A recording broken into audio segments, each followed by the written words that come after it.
ভিন রাজ্যে ফের পরিযায়ী শ্রমিকের রহস্য মৃত্যু। পুনেতে পুরুলিয়ার যুবক সুখেন মাহাতোর ক্ষতবিক্ষত দেহ উদ্ধার করা হয়েছে। পরিবারের দাবি, বাংলায় কথা বলার কারণে খুন হতে হয়েছে বছর 25-এর সুখেনকে। একই অভিযোগ তুলে সরব হয়েছেন রাজ্যের মুখ্যমন্ত্রী মমতা বন্দ্যোপাধ্যায়ও। ঘটনার নিন্দা করেও বিজেপির প্রশ্ন, বাংলার এত মানুষকে কাজের খোঁজে ভিন রাজ্যে যেতে হচ্ছে কেন?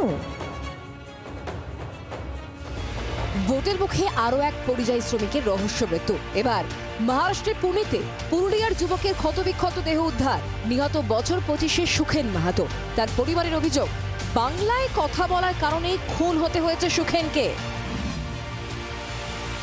জানা গিয়েছে, দুই ভাইয়ের সঙ্গে পুনেতে অটোমোবাইল পার্টসের কাজ করতেন সুখেন। গত সোমবার হঠাৎ করে নিখোঁজ হয়ে যান সুখেন।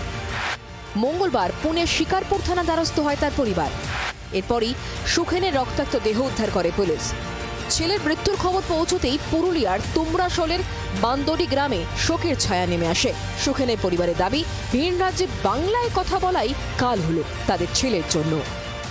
আমার সাহেব বোকা জানো, বাংলা ছাড়া আর অন্য কোনো জানেই নি।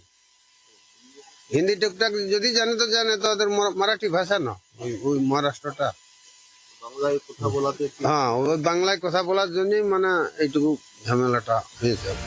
এই হত্যাকাণ্ডের নিন্দা করে বৃহস্পতিবার এক্স হ্যান্ডেলে পোস্ট করেন মুখ্যমন্ত্রী মমতা বন্দ্যোপাধ্যায়। তিনি লেখেন, এটি একটি ঘৃণ্য অপরাধ। এক যুবককে তার ভাষা, পরিচয় এবং তার শিকড়ের জন্য অত্যাচার করে হত্যা করা হলো। বাংলার যে সংস্কৃতি, বাংলার যে ঐতিহ্য, তাকে কিভাবে কণ্ঠরোধ করা হচ্ছে, বাংলা ভাষাকে কিভাবে খুন করা হচ্ছে বলতে পারা যায় প্রতিদিন। ঘটনা নিন্দা করেও বিজেপির প্রশ্ন, বাংলার এত মানুষকে কাজের খোঁজে ভিন রাজ্যে যেতে হচ্ছে কেন?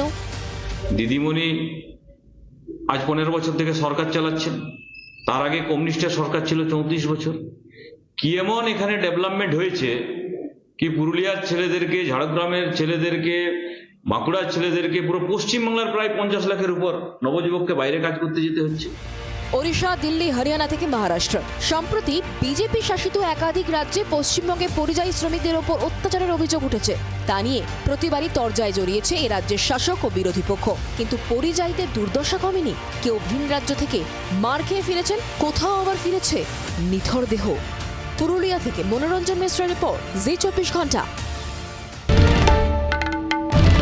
বাংলার আওয়াজ, বাঙালির আবেগ, জি 24 ঘন্টা।